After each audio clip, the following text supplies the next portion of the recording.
بلاول بھٹو زرداری نے آج ٹویٹ کیا، شہر میں چمگوئیاں تو جاری تھی کہ حکومتی جو سطح پر 27ویں آئینی ترمیم لائی جا رہی ہے۔ تصدیق بلاول بھٹو زرداری کے ٹویٹ کی حکومت 27ویں آئینی ترمیم میں کیا چاہتی ہے۔ NFC ایوارڈ میں کچھ جو اختیارات تھے وہ حکومت جو ہے وفاقی سطح پر واپس چاہتی ہے۔ قومی اسمبلی میں جو اس وقت پارٹی پوزیشن ہے یا حکومتی اتحاد کے پاس جو پارٹی پوزیشن ہے وہ ان کی اراکین کی تعداد جو ہے وہ 237 بنتی ہے، جبکہ 2/3 اکثریت کے لیے حکومت کو 224 ووٹ چاہیے۔ قومی اسمبلی میں ان کے ممبران جو ہیں وہ ضرورت سے زیادہ ہیں۔ نون لیگ کے پاس 125 سیٹیں ہیں، پیپلز پارٹی کے پاس 74 سیٹیں ہیں، MQM کے پاس 22 سیٹیں ہیں، اشتراک لیگ کے پاس 5 سیٹیں ہیں، استحکام پاکستان پارٹی کے پاس 4 سیٹیں ہیں۔ اپوزیشن کا اس میں ان کی تعداد 89 یعنی کہ 89 ہے۔ سینٹ میں اس ترمیم کو پاس کرنے کے لیے حکومت کو جو چاہیے تعداد وہ پوری نہیں ہے۔ سینٹ میں اس وقت جو نمبرنگ ہے، پیپلز پارٹی کے پاس 26 ووٹ ہیں، نون لیگ کے پاس 20 ووٹ ہیں۔ بسم اللہ الرحمن الرحیم، السلام علیکم، میں ہوں شاکر عباسی اور آپ دیکھ رہے ہیں کیپٹل ڈیجیٹل۔ ناظرین، بلاول بھٹو زرداری نے آج ایک ٹویٹ کیا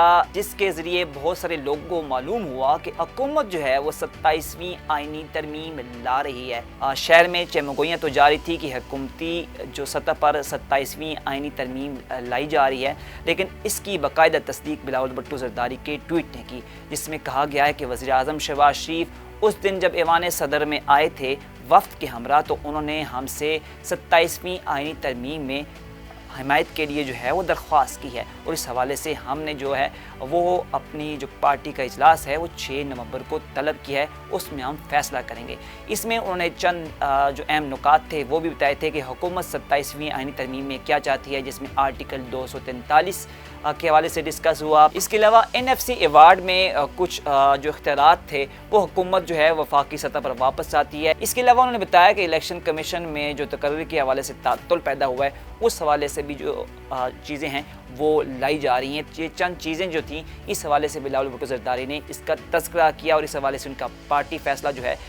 وہ 6 نومبر کی ان کی پارٹی میٹنگ ہوگی، اس کے بعد فیصلہ سامنے آئے گا، لیکن یہ چیزیں انہوں نے عیاں کر دی۔ اب یہاں پر جو ہم ڈسکس کریں گے وہ یہ کریں گے کہ حکومت جو ہے وہ 27ویں آئینی ترمیم تو لا رہی ہے، کیا وہ آسانی سے اس کو پاس کروا سکتی ہے دونوں ایوانوں سے؟ کیونکہ پچھلی دفعہ ہم نے دیکھا تھا کہ 26ویں آئینی ترمیم میں اس نے بہت منتیں ترلے کیے، اسپیشلی مولانا فضل الرحمان کے پاس گئے، وہاں پر ان کے منتیں ترلے کیے، پہلے ڈرافٹ دیا، پھر اس میں چینجز کی، پھر مولانا فضل الرحمان کے مطابق چینجز کی، تو وہاں پر سلسلہ چلتا رہا، اور پھر آخر اگرچہ حکومت نے PTI کے کچھ لوگ بھی جو ہیں وہ اپنے سائڈ پہ کر لیے تھے، لیکن کافی مشکلات کے بعد ان کو 26ویں آئینی ترمیم جو ہے ان کی اس کو منظور کرنا پڑا۔ لیکن اس دفعہ سچویشن ڈیفرنٹ ہے، کیونکہ دونوں ایوانوں میں اسپیشلی قومی اسمبلی میں حکومت کو ہے جو حکومتی اتحاد ہے اس کو واضح برتری حاصل ہے،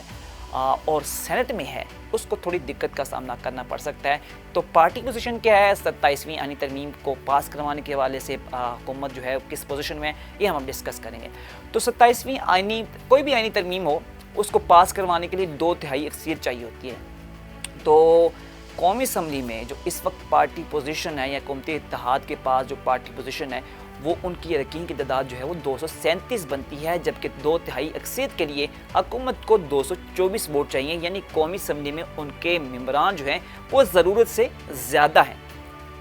اس میں تھوڑی نمبرنگ بتا دیتا ہوں کہ نون لیگ کے پاس 125 سیٹیں ہیں، پیپلز پارٹی کے پاس 74 سیٹیں ہیں، MQM کے پاس 22 سیٹیں ہیں، اشتراک لیگ کے پاس 5 سیٹیں ہیں، استحکام پاکستان پارٹی کے پاس 4 سیٹیں ہیں۔ اس کے علاوہ مسلم لیگ ضیاء، نیشنل پارٹی، باپ پارٹی کے پاس 1 سیٹ ہے، اور 4 آزاد اراکین شامل ہیں۔ دوسری طرف اپوزیشن کا کیا حال ہے؟ اس میں ان کی تعداد 89 یعنی کہ 89 ہے، جس میں 76 آزاد اراکین ہیں، اور آزاد اراکین وہ ہیں جن کو سپریم کورٹ کے فیصلے کی روشنی میں الیکشن کمیشن نے آزاد ڈکلیئر کیا، اور وہ تھے PTI کے حمایت یافتہ۔ پیچھے 10 JUI فیک ہیں، ایک PK میپ کا ہے یعنی اچکزئی صاحب کی پارٹی کا، ایک مینگل صاحب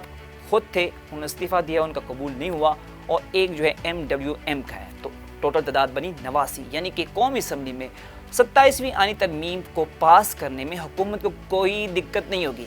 لیکن اب معاملہ آتا ہے سینٹ میں۔ سینٹ میں اس ترمیم کو پاس کرنے کے لیے حکومت کو جو چاہیے تعداد وہ پوری نہیں ہے۔ وہ کیسے؟ کیونکہ حکومت کے پاس اس وقت جو ہے وہ قومی سینٹ میں جو 27ویں آئینی ترمیم کو پاس کرنے کے لیے جو تعداد ہے وہ 61 ہے، جبکہ حکومت کو اس حوالے سے 64 ووٹ چاہیے، یعنی کہ 3 ووٹ جو ہیں وہ اپوزیشن سے کسی نہ کسی طرح سے لینے ہوں گے، اور اس کے پاس آپشن ہیں 2، JUIF اور NP۔ تو تیسرا آپشن بھی یوز کر سکتے ہیں اگر کوئی پارٹی پالیسی کے اگینسٹ جانا چاہیے، یعنی کہ جو PTI کی آزاد اراکین ہے، لیکن مشکل لگتا ہے کیونکہ اوپن رائے شماری ہوتی ہے، مشکل سے اگر کوئی گیا تو اس کے لیے وہاں پر پارٹی میں ٹکنا بہت مشکل کام ہو جائے گا۔ لیکن میں آپ کو تھوڑی نمبرنگ بتا دیتا ہوں کہ سینٹ میں نمبرنگ کیا ہے۔ سینٹ میں اس وقت جو نمبرنگ ہے وہ ہے پیپلز پارٹی کے پاس 26 ووٹ ہیں، نون لیگ کے پاس 20 ووٹ ہیں، اسی طرح جو باپ پارٹی ہے اس کے پاس 4 ووٹ ہیں، MQ کے پاس 3 ووٹ ہیں، نیشنل پارٹی کے پاس 1 ووٹ ہے، اور اسی طرح جو 6 آزاد اراکین ہیں ان کو بھی حمایت جو ہے ان کی بھی حمایت حکومت کو حاصل ہے،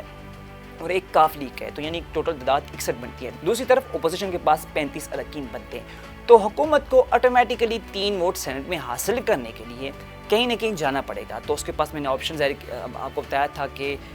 وہ مولانا فضل الرحمان کے پاس بھی جا سکتی ہے، وہ جا سکتی ہے NP کے پاس بھی، تو دیکھتے ہیں کہ کس کے پاس جاتے ہیں، کیونکہ مولانا فضل الرحمان نے پچھلی دفعہ ان کو کافی ٹف ٹائم دیا تھا، کافی جو چیزیں منوا کے کافی اپنی طرف سے کوشش کی تھی کہ کچھ ان کی چیزیں شامل کی جائیں، تو مجھے لگتا ہے کہ وہ جائیں گے لازمی، لیکن ان کا جھکاؤ زیادہ تر NP کی طرف ہوگا کہ NP کی طرف سے ووٹ مل جائیں یا NP کی طرف سے حمایت حاصل کی جائے، تاکہ وہ 27ویں آئینی ترمیم جو ہے دونوں ایوانوں سے بآسانی پاس کروا سکتے ہیں۔ لیکن پچھلی دفعہ کی نسبت اس دفعہ حکومت کے پاس جو ہے وہ برتری بھی زیادہ ہے، آپشن بھی ٹھیک ہیں، اور قدر جو پوزیشن ہے اس کی وہ مستحکم نظر آتی ہے۔ اس ویڈیو کے حوالے سے اپنا فیڈ بیک لازم دیجیے گا، اپنا خیال رکھیے گا، اللہ حافظ۔